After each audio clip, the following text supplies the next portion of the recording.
最近几天在追梦华录，三娘做的果子颜值真的是超高，它里边有一个晶莹剔透的果子，那今天咱也来做一下。我用的是葡萄，把葡萄剪下来，撒上1勺面粉，再倒上清水，这样就能把葡萄清洗干净了。一定要多冲洗几遍，也可以换成自己喜欢吃的，其他水果都可以。葡萄和皮分离，锅内倒入200克清水，加入刚才剥的葡萄皮。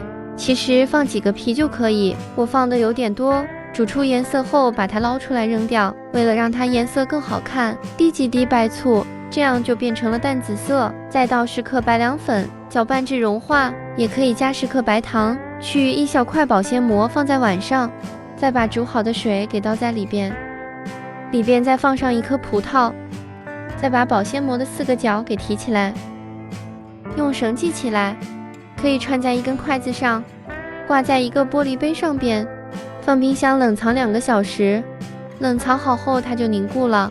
去掉保鲜膜，表面再撒上一点干桂花，冰冰凉凉的凉粉，果子就做好了。